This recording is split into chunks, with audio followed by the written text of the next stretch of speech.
지금 우리가 봉독한 시편 24편도 다윗의 시지요.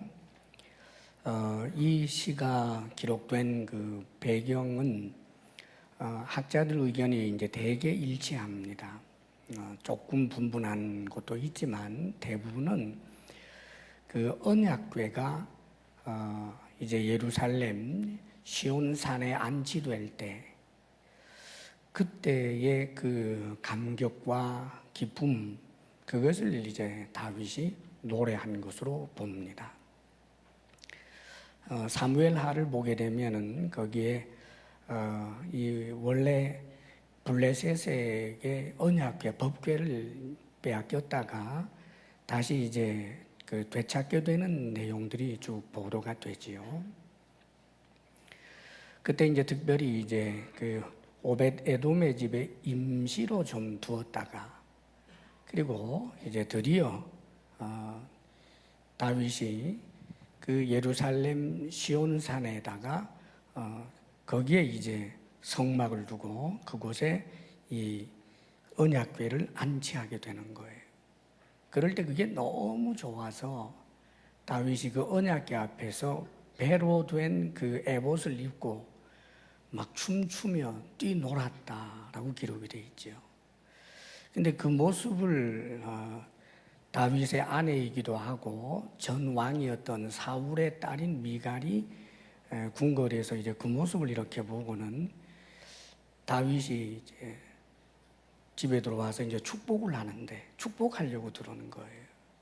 그래서 이 미갈에게도 축복하기 위해서 이렇게 왔을 때 이스라엘의 왕이 경망스럽게 그렇게 춤춘다고 옷이 흘러내려서 이 속살이 다 보일 만큼 그렇게 종들도 하지 않을 천한 여자들이나 할 그런 짓을 어떻게 왕이 하느냐고 책망을 했다가 미갈이 그 다음에 자식이 없게 되는 아주 불행한 일이 일어나죠. 그 언약궤가 그 예루살렘 시온산에 안치되는 언약궤가 돌아와서 우리들 가운데 있다라고 하는 이 기쁨과 감격은 하나님을 진정으로 경외하는 사람만이 알 수 있는 몫이기 때문입니다. 그런 면에서 미갈은 문의는 이스라엘 사람이지만 이스라엘 사람들이 마땅히 누릴 만한 그 큰 복에 참여하지 못하는 참으로 안타까운 사람이지요. 우리들도 하나님의 사람이라면 마땅히 여기 지금 언약궤는 하나님 임재를 상징하는데 하나님 앞에 나아가기를 즐거워하고 그것을 기쁘게 여길 줄 알아야 하는 것입니다. 오늘 설교 제목이 이제 하나님의 얼굴을 구하는 자 이렇게 되어 있는데 6절에 보면 이는 여호와를 찾는 족속이요 야곱의 하나님의 얼굴을 구하는 자루라 그렇게 노래하지요. 여호와를 찾는 사람, 또 하나님의 얼굴을 구하는 사람, 하나님의 은혜를 구하고 자비를 구하고 또 하나님 앞에 늘 예배자로 나아가는 그런 사람을 두고 하는 말입니다. 하나님의 은혜가 내게 머물지 않으면 나는 절대로 안 됩니다. 저는 금보다도 은보다도 하나님의 은혜, 자비, 긍휼을 구합니다. 이런 마음을 가지고 살아가는 사람, 그런 사람이 오늘 성경에는 아주 복을 받은 사람, 또 하나님 앞에 의를 얻게 되는 사람이라고 이제 결론적으로는 말씀해주고 있습니다. 자, 우리가 하나님의 얼굴을 구하는 자로 살기 위해서는 먼저 우리가 우선되어야 할 것은 하나님의 얼굴을 구한다면 도대체 그 하나님이 누구냐, 어떤 분이냐, 그게 중요해요. 그래서 오늘 시편 말씀 1편 24편 1절 2절을 이렇게 함께 읽어보겠습니다. 시작. 땅과 거기에 충만한 것과 세계와 그 가운데에 사는 자들은 다 여호와의 것이로다. 여호와께서 그 터를 바다 위에 세우시며 강들 위에 건설하셨도다. 그러니까 1절에는 하나님께서 이 세상의 모든 것들과 거기에 사는 자들, 우리 사람을 포함해서 모든 동식물까지 삼라만상 모든 것의 주권자다, 주님이시다, 주인이시다, 그렇게 선언을 하죠. 그러면서 그 이유는 하나님께서 지으셨기 때문이라고 이제 말씀합니다. 여호와께서 그 터를 바다 위에 세우시며 강들 위에 건설하셨도다. 성경은 과학책이 아닙니다. 옛날 이제 다윗 시대만 해도 이 땅이라고 하는 것은 평평하고, 그래서 이 땅을 마치 바다 위에 건설한 것처럼 이제 그렇게 생각을 한 거죠. 그 당시 이제 과학 수준, 사람들이 이해할 수 있는 눈 높이에 맞추어서 성령은 이제 그대로 사용하는 거예요. 여하간 이 말씀이 주는 것은 하나님께서 모든 것을 창조하셨다라고 하는 것을 말씀하는 거예요. 그러니까 하나님이 창조하셨기 때문에, 그래서 하나님이 창조한 모든 것에 대하여 주인이다, 이것을 선언합니다. 우리가 하나님께 나아갈 때 하나님을 정말 경외하고 하나님에 대하여 절박한 마음을 가질 수 있으려면 먼저 우선되어야 할 것이, 하나님은 창조주시고 나는 피조물이고 하나님은 모든 것의 주 되시는 분이다라고 하는 사실에서부터 출발한다는 것을 잊어서는 안 됩니다. 자, 그런데 사실은 세계 수많은 나라들이 있습니다. 근데 나라 민족마다 나름대로 고대로부터 내려오는 그런 어떤 그 조물주라고 할지, 세상을 창조했다라고 하는 창조신에 대한 그런 설화들, 신화들을 대부분 가지고 있습니다. 저도 어릴 때 들었던 이야기, 조물주가 딱 이렇게 인간을 만드는데 흙으로 굽다가 너무 설익었다, 백인 너무 익었다, 그래서 흑인, 그 다음에 노릇노릇하게 잘 굽혔다 이런 이야기 이제 들었던 기억이 납니다. 그것은 여러분 그 교회에서 나온 이야기라고 생각할 필요 없습니다. 그러니까 옛날로부터 우리 조상들도 이제 어떤 그 창조한 어떤 신에 대한 그런 이제 신화 전설 같은 걸 가지고 있지요. 그 인도에도 그런 창조신 혹은 파괴신이 있습니다. 그러니까 또 그 유럽이나 이런 쪽에 헬라 시대로부터 내려온 그런 제우스 신이 모든 것을 창조한 그런 신으로 생각하기도 하고, 중국의 옥황상제, 하여간 여러 곳곳에 그런 창조 설화 같은 것들이 다 있지요. 자, 그런데 여기서 우리가 주목할 것이 있습니다. 오늘 1절, 2절에서 여호와의 것이로다. 2절에도 여호와께서, 하나님의 이름 즉 여호와를 말씀합니다. 그리고 6절에도 이는 여호와를 찾는 족속이요 야곱의 하나님이라고 말합니다. 자, 사랑하는 여러분, 이 세상의 모든 민족들이 가지고 있는 창조신이라고 하는 그런 모든 신들은 인간들이 인간들의 지혜로 인간 쪽에서 만들어낸 신들입니다. 그래서 거기는 어떤 여러 가지 교훈들을 담아내는 인간 지혜 가득한, 그렇게 해서 인간들이 필요에 의해서 만들어낸 신이라는 말이지요. 그런데 여호와 하나님은 인간에 의해서 만들어진 신이 아닙니다.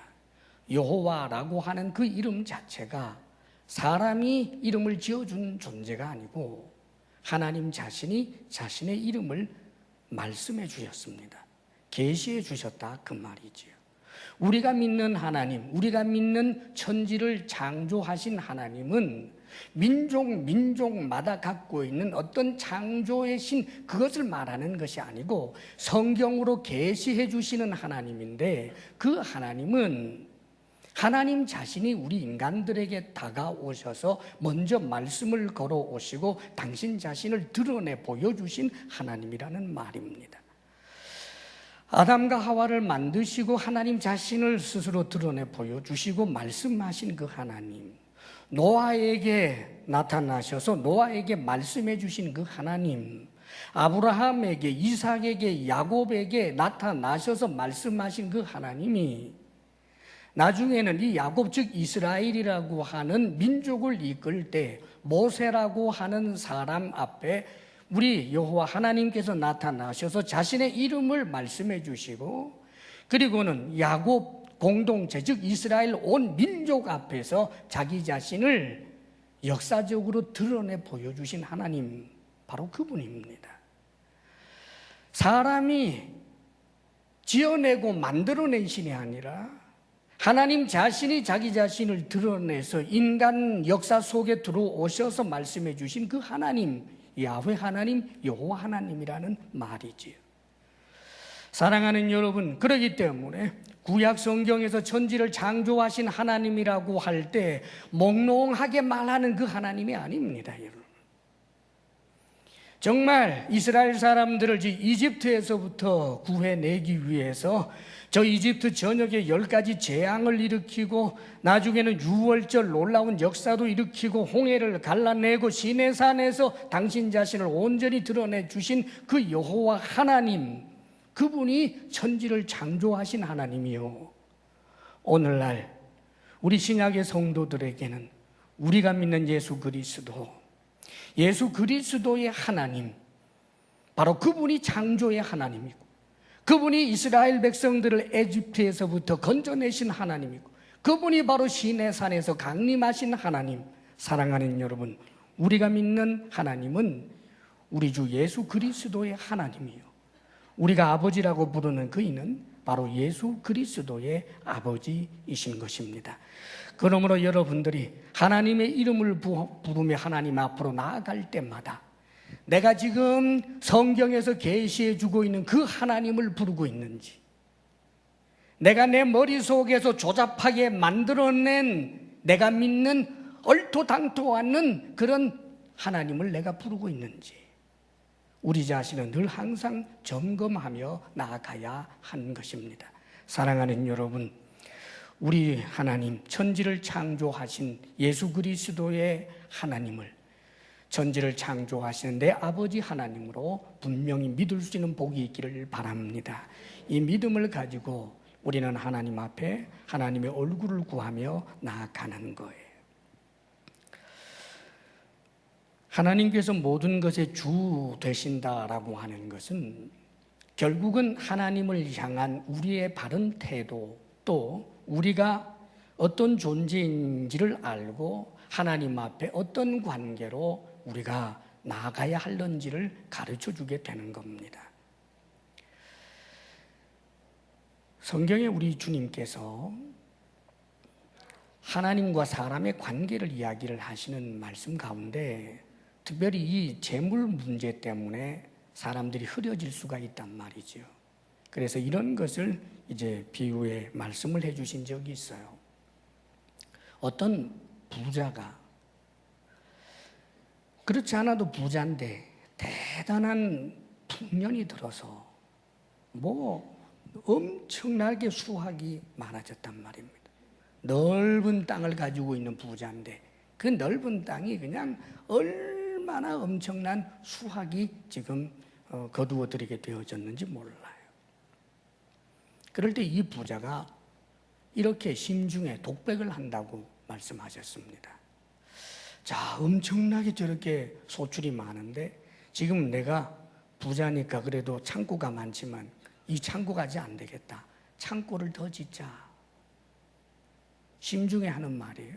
그 다음 계속해서 자신이 또 나중엔 이렇게 할 것이다라고 미래의 청사진을 가집니다. 뭐냐 하면 이 창고를 짓고, 그리고는 곳간에다가 그 엄청난 소출들을 다 저장을 하고 나서 나는 이렇게 말하리라. 내 영혼아, 내 영혼아. 많은 여러 해를 쓸 만한 그런 수확물을 거두어 들였으니 이제는 편안히 쉬고 먹고 마시고 즐기자. 나는 이렇게 말할 거야. 그러면서 히히 하는 거죠. 좋아서. 아예 안 그렇겠어요, 여러분. 그러자 주님께서 이러신다는 거예요. 그 어리석은 부자에게 말씀하시기를, 부자여, 오늘 밤 내가 네 영혼을 도로 찾으리니 그리하면 네가 준비한 게 다 누구의 것이 되겠느냐. 사랑하는 여러분, 내 땅에서 내가 사람을 부려서 내 농토에서 난 그 수확물 내 것이고 내가 그것을 거두어 드리기 위하여 더 창고를 크게 짓고 이제 부를 축적하게 되었으니 즐기자라고 말한다는 거예요. 할만하지요. 그러나 잊어버린 것이 있습니다. 그 수확물이 내 것인 것 같은데 내 것이 아니라는 말이지요. 내 영혼이라고 그랬지만 그 내 영혼을, 그것도 사실은 자기 게 아니라는 말이에요. 그 생명도 자신의 것이 아니라는 말이에요. 내가 네 생명을 네 영혼을 도로 찾으리니, 그렇지요. 하나님이 도로 찾아가면 그 생명도 자기의 것이 아니고 이 몸도 내 것이 아니고, 그렇지요. 사랑하는 여러분, 그렇습니다. 시간이 내 것입니까? 젊음이 내 것입니까? 돈이 내 것입니까? 생명이 내 것입니까? 내 것이라면 내 마음대로 할 수 있어야 하는데 그렇지 못하는 한계 상황이 언제고 찾아올 수밖에 없는 존재. 하나님이 주 되신다고 주장할 수 있는 근거는 나를 포함하여 모든 것을 만드신 분, 창조주 하나님이다. 나는 그의 은혜를 입고 살아가는 존재다. 그분이 허락하여 주신 것만 받고 누릴 수 있는 존재다. 이 관계를 정확하게 알게 될 때 그는 하나님 앞에 예배자로 나아갈 수밖에 없는 거예요. 하나님의 얼굴을 구하고 하나님을 찾고 날마다 그분 앞에 나아갈 수밖에 없는 것입니다. 사랑하는 여러분, 오늘 여러분들이 예배자로 이 자리에 나온 것 너무나 복된 일입니다. 여러분을 먼저 축하한다고 말씀드리고 싶고, 저 또한 목회자로서 여러분들이 고맙고 얼마나 아름답게 보이는지 모릅니다. 그러나 한 가지 좀 당부를 드리고 싶은 것이 있어요. 우리가 예배자로 나올 때 그 이유는 오직 하나님입니다. 그분의 얼굴을 구해서 나오고 그분을 찾는 거예요. 하나님을 향한 가난한 마음을 가지고 나와야 된다, 그 말이지요.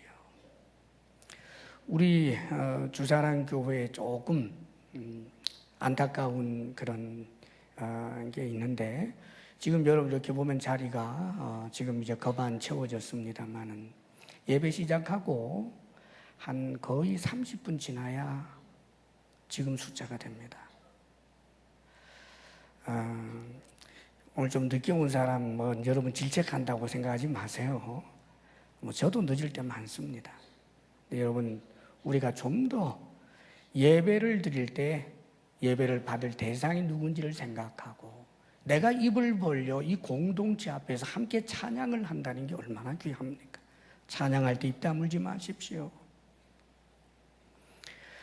찬양과 또 선포되는 말씀을 귀 기울여 들으며 그 말씀을 삶에 적용하려고 하는 이 모든 행태가 하나님의 얼굴을 구하는 일입니다. 할렐루야. 예. 자, 그런데 오늘 3절에 이런 말씀을 하십니다. 3절 같이 한번 읽어볼까요? 시작.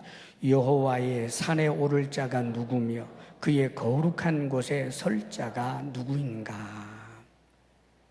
여호와의 산에, 이건 시온산, 그러니까 그 시온산에 언약궤가 있는 그 성막이 있는 곳에 설 자가 누군가?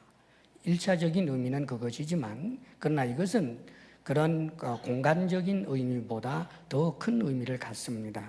여호와의 산은 시온산이지만 궁극적으로는 하나님 앞에 서는 걸 말하는 거예요. 그러니까 하나님 나라고 천국이지요. 영원히 하나님 앞에 설 자가 누군가? 하나님을 예배하는 자로 하나님 앞에 설 자가 누군가? 사랑하는 여러분, 천국 생활이라고 하는 것은 하나님 아버지를 천군 천사와 더불어 항상 기쁨으로 예배하는 공동체가 천국 공동체인 거예요. 그렇게 하나님 앞에 설 수 있는 사람이 도대체 누군가? 4절은 이렇게 말씀해 줍니다. 그 자격을 이야기하고 있죠. 4절 함께 읽어봅니다. 시작.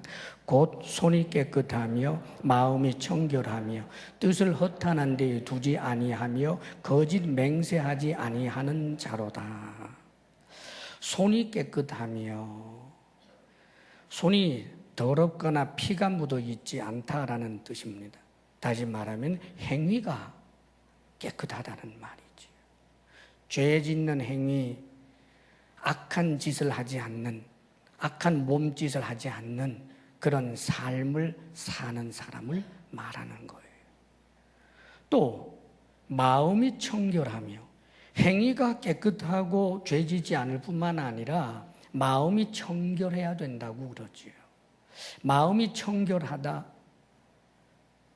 우리 주님께서도 마음이 청결한 자는 복이 있나니 그가 하나님을 볼 것임이요 그럽니다. 마음이 청결하다. 이 속에 악독하고 정말 이 보복심과 혹은 미움과 이 더럽고 음란한 것, 욕심 이런 것들이 가득하지 않은 청결한 마음을 가진 자, 그런 사람이 하나님 앞에 설 수 있다. 그 뜻 아닙니까? 뜻을 허탄한 데에 두지 아니하며 그럽니다. 뜻을, 즉 의지를 허탄한 데에, 허망하거나 무가치한 데에 두지 아니한다. 여기 둔다라고 하는 것을 올려놓는다라고 하는 뜻인데 우상 숭배에 관한 이야기입니다. 다시 말하면 물질을 하나님처럼 섬기거나 세상에 이런 그 부귀 영화에 대하여 자신의 의지를 전부 두어서 그것을 추구하며 달력하는 그런 삶을 두고 하는 이야기예요. 내 의지가 어디에 있느냐? 내 삶의 목적과 방향이 어디에 있느냐? 허탄한 데 있지 아니하는 사람이라는 말이지. 가령 정치인이 있다라고 할 때 정치하는 이가 정치하는 이유를 나라를 위해서, 국민을 위해서 좀 더 유익하게 봉사할 길을 찾고 자신에게 주어진 재능과 혹은 그 모든 여러 가지 경험과 또 이런 것들을 동원해서 나라와 국가를 위해서 봉사해야 되겠다라고 하는 그런 정신이 아니라 가령 권력 잡는 그 자체에만 자신의 의지를 둔다면, 권력을 잡는 데 수단 방법을 가리지 않는다면 뜻을 허탄한 데 두는 거지.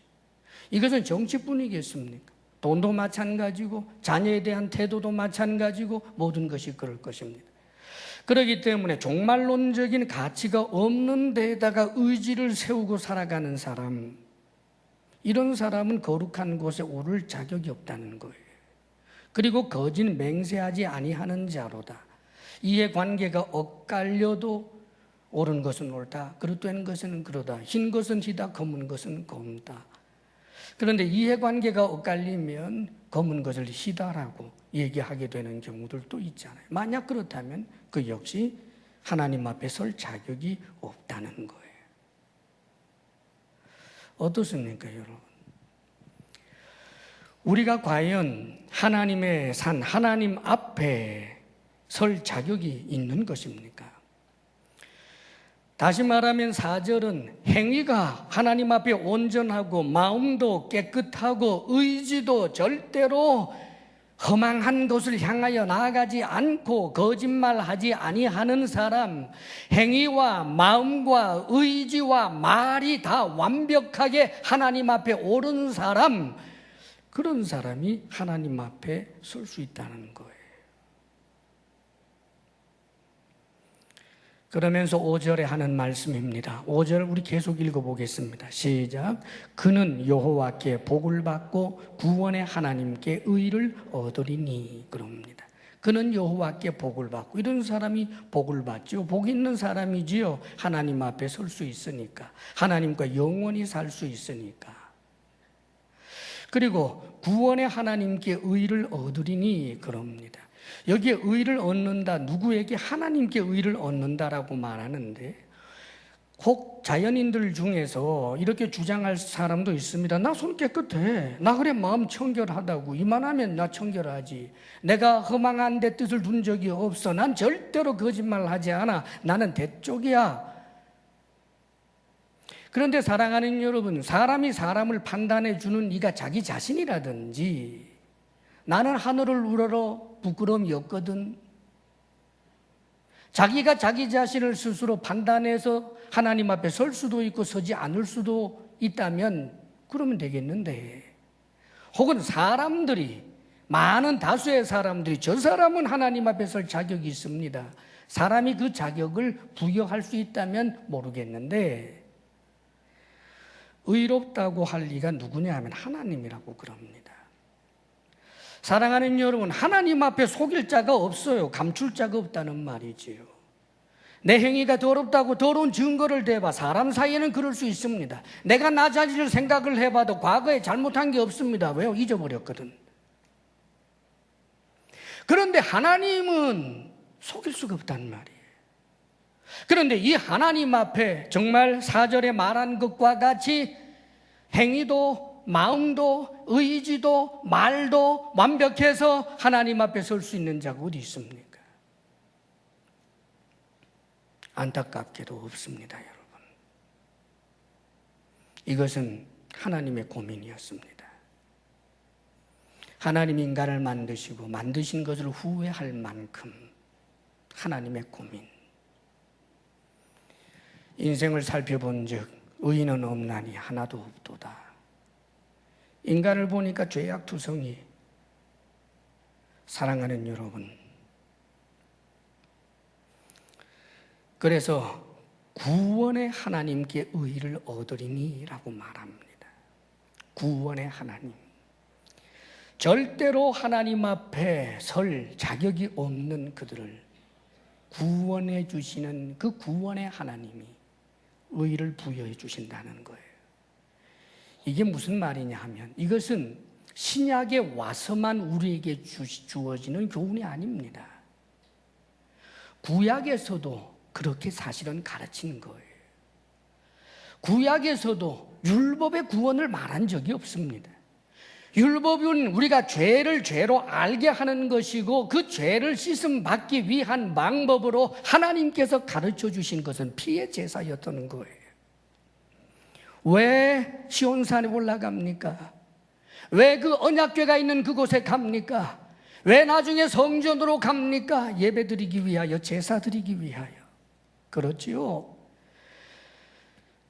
도대체 손이 깨끗하지 않고 마음이 청결하지 않고 뜻이 늘 허망한데 자꾸만 빼앗기는, 세상의 부귀 영화에 자꾸만 빼앗기는, 거짓말하지 말아야지 하면서도 거짓말하는 나 자신을 보면서 주님 나를 긍휼히 여기소서, 하나님의 얼굴을 구하며 소와 양을 대신 잡아서 하나님 앞에 올리며 내 죄를 사하여 주옵소서, 이를 통하여 그 죄사함을 받게 하는 길을 구약에서부터 열어주신 것입니다. 할렐루야.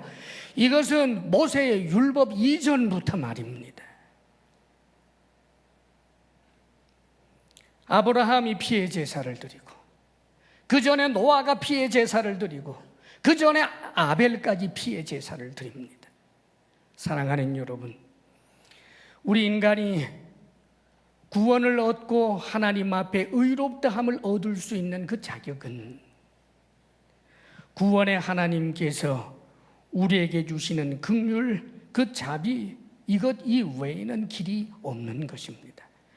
그렇기 때문에 성경은 우리에게 가르쳐주고 있습니다. 구약의 피의 제사를 통하여 그 죄의 가리움을 입은 사람들이 복이 있었지요. 죄가 있다고 할지라도 죄의 가리움을 입은 자는 복이 있도다. 그래서 우리 주 예수 그리스도께서 모든 양과 염소들 제물로 드려졌던 것은 예수님을 예표하는 것이었고, 때가 되어 우리 주님께서 십자가에 못 박혀 죽으시는 사건이 일어나는데, 그것에 대하여 우리 주 예수 그리스도를 세상 죄를 짊어지고 가는 하나님의 어린 양이라고 말씀하고 있는 것입니다. 로마서 3장 21절 22절에 이제는 율법 외에 하나님의 한 의가 나타났으니 율법과 선지자들에게 증거를 받은 것이라. 율법에도 구약에도 이미 예언되고 또 예언되어 왔다는 말이에요. 예표가 있었다는 말이지요. 곧 예수 그리스도를 믿음으로 말미암아 모든 믿는 자에게 미치는 하나님의 의인이 차별이 없느니라. 그렇습니다. 예수 그리스도를 믿음으로 말미암아 모든 믿는 자에게 미치는 하나님의 의입니다. 할렐루야. 우리는 예수 그리스도의 십자가 구속의 은혜로 그 피로 말미암아 하나님 앞에 의롭다 칭의를 받게 됩니다. 로마서 4장 25절에서 5장 1절에도 예수는 우리가 범죄한 것 때문에 내줌이 되고 또한 우리를 의롭다 하시기 위하여 살아나셨느니라. 그러므로 우리가 믿음으로 의롭다 하심을 받았으니 우리 주 예수 그리스도로 말미암아 하나님과 화평을 누리자. 할렐루야. 예수 그리스도를 믿는 믿음으로 말미암아 하나님께서 우리를 의롭다라고 하시게 되었다는 거예요. 우리가 믿음으로 구원을 얻는다는 것은 바로 그것을 말하는 것입니다. 예수님께서 십자가에 못 박혀 죽으신 것은 내 죄 때문입니다. 주님 감사합니다. 그래서 우리가 예배의 자리에 나온다는 것은 나를 위하여 죽으신 예수 그리스도 십자가 구속의 은혜를 생각하며 하나님을 향하여 그 하나님의 얼굴을 구하며 예배의 자리에 나오게 되는 거지요. 6절 말씀을 우리 함께 읽겠습니다. 6절 다 같이 시작. 이는 여호와를 찾는 족속이요 야곱의 하나님의 얼굴을 구하는 자로다. 자, 여호와의 산에 오를 자가 누구냐 하면 4절에 말한 것처럼 완전한 사람입니다. 그런데 그 완전한 사람이라고 하면서 나중에 6절에는 뭐라고 결론적으로 말하느냐 하면 여호와를 찾는 족속 야곱의 하나님의 얼굴을 구하는 자 그가 곧 자격을 얻게 된다. 손이 깨끗한 자처럼 마음이 청결한 자처럼 뜻을 허탄한 데 두지 아니하는 자처럼 거짓 맹세하지 아니하는 자처럼 하나님 앞에 의를 얻게 된다는 거예요. 누가? 하나님의 얼굴을 구하는 자란 말입니다. 사랑하는 여러분, 하나님의 얼굴을 구한다. 하나님의 자비를 구하고 긍휼을 구하는 거예요. 언제 구하는가? 현재적입니다. 날마다 지금 하나님의 얼굴을 구하는 거예요. 여호와 그 하나님을 찾는 거예요. 이게 믿음이에요.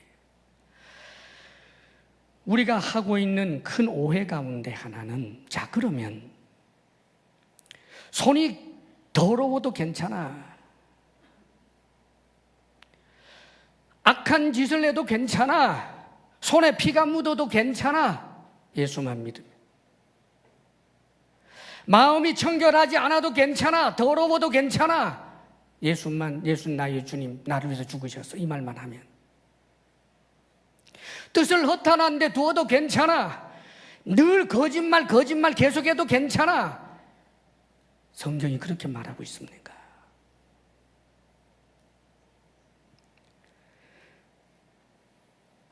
로마서의 사도 바울이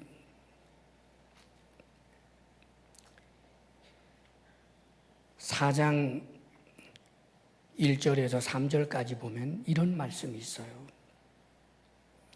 그런즉 육신으로 우리 조상인 아브라함이 무엇을 얻었다 하리요? 만일 아브라함이 행위로서 의롭다 하심을 받았으면 자랑할 것이 있으려니와 하나님 앞에서는 없느니라. 성경이 무엇을 말하느냐? 아브라함이 하나님을 믿음에 그것이 그에게 의로 여겨진 바 되었느니라.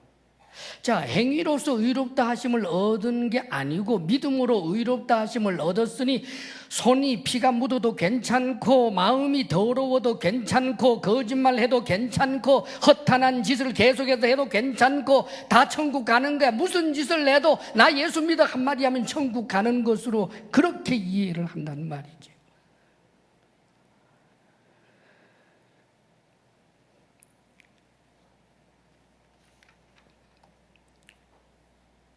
그래서 이 로마서를 쓰고 있는 바울이 성령이시지요. 성령께서는 로마서 6장 1절 이하를 보면 이렇게 기록합니다. 그런즉 우리가 무슨 말을 하리요? 은혜를 더하게 하려고 죄에 거하겠느냐?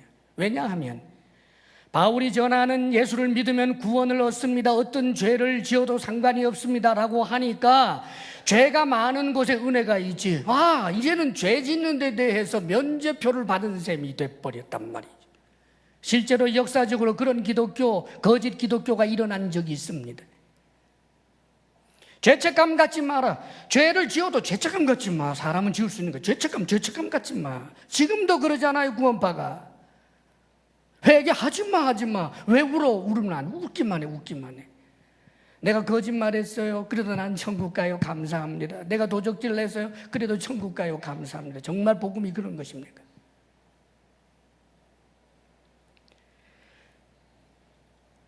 그래서 이렇게 말씀합니다. 그럴 수 없느니라. 죄에 대하여 죽은 우리가 어찌 그 가운데 더 살리요.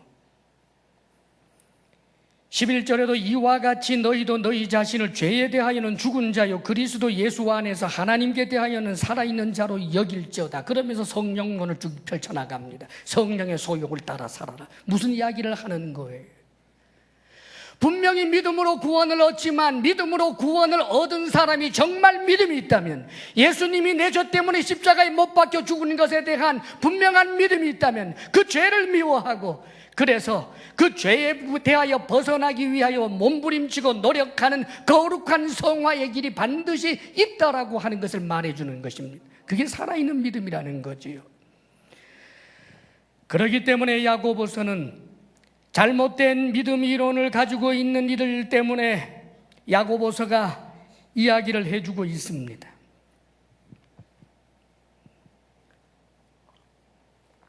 야고보서 2장 20절 이하에 보면 허탄한 사람아, 행함이 없는 믿음이 헛것인 줄을 알고자 하느냐. 우리 조상 아브라함이 그 아들 이삭을 제단에 바칠 때에 행함으로 의롭다 하심을 받은 것이 아니냐. 네가 보거니와 믿음이 그의 행함과 함께 일하고 행함으로 믿음이 온전하게 되었느니라. 이에 성경에 이른 바 아브라함이 하나님을 믿으니 이것을 의로 여기셨다는 말씀이 이루어졌고 그는 하나님의 벗이라 칭함을 받았나니.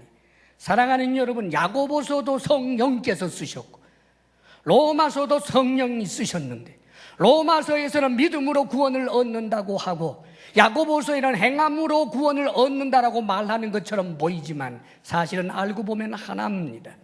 로마서에서는 믿음으로 구원을 얻되, 그 믿음으로 구원을 얻을 때 그 믿음, 살아있는 믿음을 이야기하고 있고, 야고보서에서는 행함으로 구원을 얻은 것 같지만 그가 행할 수 있었던 것은 그의 믿음 자체가 죽은 믿음이 아니라 살아있는 믿음이었기 때문이라는 것을 말씀하고 있는 거예요. 그러므로 사랑하는 여러분, 우리가 하나님의 얼굴을 구한다는 것은 하나님의 자비와 긍휼을 구합니다. 나의 죄된 모습을 보며 하나님 나를 긍휼히 여기소서. 내가 하나님의 자녀인데 하나님 자녀답게 살지 못했습니다. 나를 긍휼히 여기소서. 긍휼과 자비를 구할 뿐만 아니라 하나님의 얼굴을 구한다는 것은 하나님이 나를 향하여 고개를 돌리지 않도록, 내 피 묻은 손 때문에 하나님이 고개를 돌리지 않도록, 나의 그 거짓된 모습 때문에 하나님이 잠시라도 고개를 돌리지 않도록 내 삶의 자리가, 내 행위가, 내 마음이, 그리고 나의 의지가, 나의 말이 하나님 앞에 온전하기 위한 거룩한 몸부림을 치며 하나님 앞에 긍휼을 구하는 자세를 말하는 거예요. 사랑하는 여러분, 그렇기 때문에 하나님께서는 이미 하나님을 믿는 사람, 예수 그리스도를 따르는 그 회중들에게 한 말씀이 그의 나라와 그의 의를 먼저 구하라 그럽니다. 하나님의 나라, 하나님의 의를 먼저 구한다는 건 뭐예요? 하나님의 의를 왜 구해야 합니까? 하나님의 의는 예수 그리스도 십자가 구속으로 되었는데 왜 구한다는 거예요? 우리가 법정적으로 의롭게 되었으니 의를 구해야죠. 왜요? 의에 대하여 구하는 자가 의를 얻기 때문입니다. 의에 줄이고 목마른 자는 복이 있나니 저희가 배부를 것이며. 그렇습니다. 사랑하는 여러분, 하나님, 내가 하나님의 자녀인데 하나님 자녀답지 못해요. 내가 더욱더 의롭기를 원합니다. 주님 닮기를 원합니다. 적어도 살아있는 믿음이라면 이런 것이 있다는 이야기입니다. 사도 바울조차 두렵고 떨림으로 너희 구원을 이루라라고 말합니다. 마귀가 우는 사자와 같이 할 수만 있으면 믿는 자라도 쓰러뜨리려고 한다고 그럽니다. 신앙생활을 달려갈 길이라고 말하고 내가 믿음을 지켰으니라고 사도 바울은 표현합니다. 사랑하는 여러분, 때때로 신앙인이라고 자처하는 이들 가운데 예배는 아예 안 나오는 이들이 있습니다.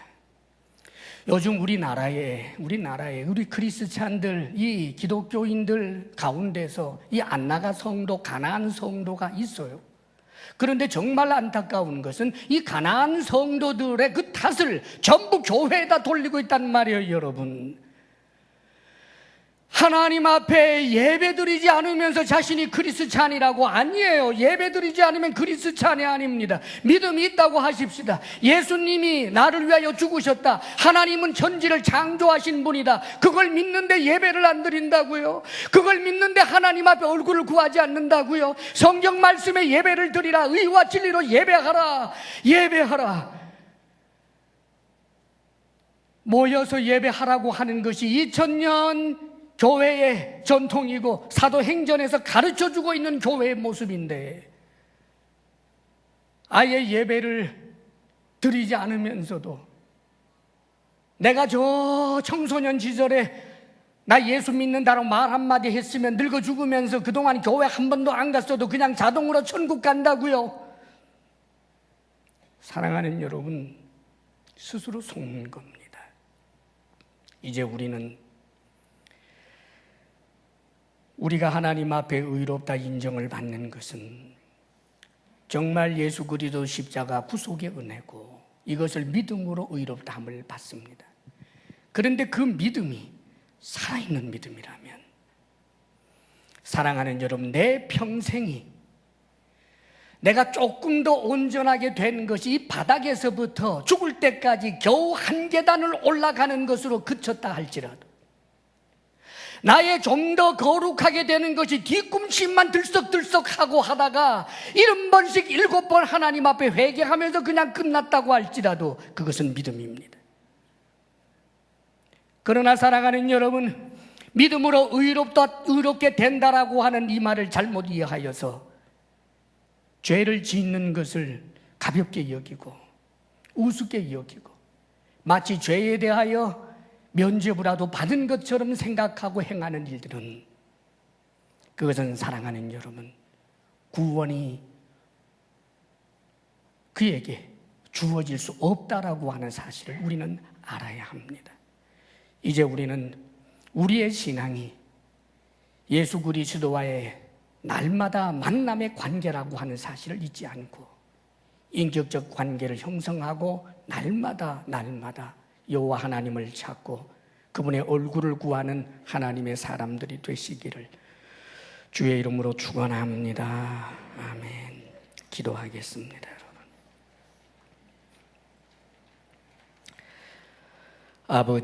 아버지요, 이 시대 병든 그리스찬들의 모습을 봅니다. 아버지 하나님, 예수 그리스도 십자가 구속의 은혜를 죄의 기회로 삼아버리는 악한 이단들과 아버지여 거짓 교사들이 얼마나 횡행하는 이 시대에 사는지 모릅니다. 주님 앞에 나와 예배함을 등한히 여기고 업수히 여기고, 아버지 하나님, 예배의 자리를 찾지도 않으며 스스로 그리스찬이라고 자처하는 아버지여, 참으로 우리들이 그런 자들 되지 아니하도록 도우시고 날마다 여호와의 얼굴을 구하며 예배자로 서게 하여 주옵소서. 예수님 이름으로 기도하옵나이다. 아멘.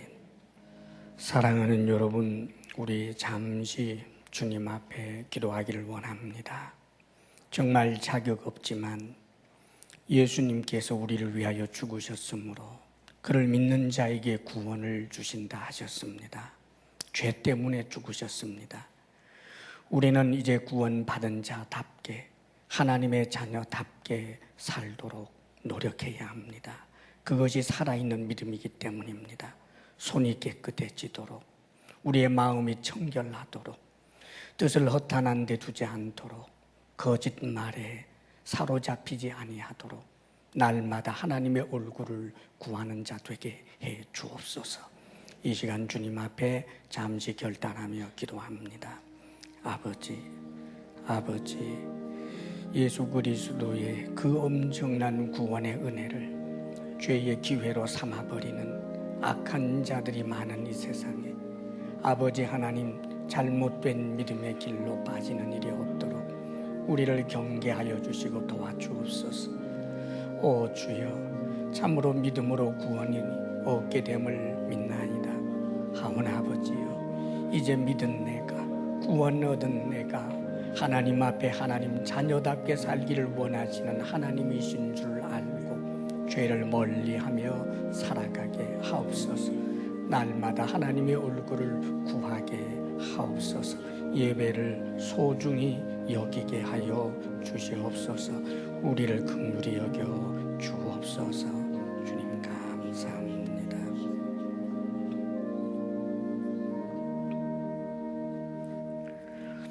아버지 하나님, 자격 없는 우리를 하나님 자녀 삼아 주셔서 감사합니다. 자녀답게 살도록 아버지여, 우리가 날마다 하나님의 얼굴을 구하며 살게 하소서. 주님 앞에 감사로 예물을 올려드립니다. 주님, 감사함으로, 기쁨으로, 자원함으로 정직하게 올려드리는 이 예물 기뻐 받아 주옵소서. 우리 성도들에게 건강의 복을 주옵소서. 마음의 평강을 주옵소서. 부부사랑 돈독하게 하옵시며 우리의 자녀들이 하나님 앞에서 온전한 믿음의 사람 되게 하옵소서. 이제는 우리 주 예수 그리스도의 크신 은혜와 하나님 아버지의 한없는 사랑과 성령의 교통하심과 충만케 하심이 주님께 감사로 예배하며 나아가는 모든 이들 위해 이제로부터 영원까지 함께 하시기를 간절히 축원하옵나이다. 아멘.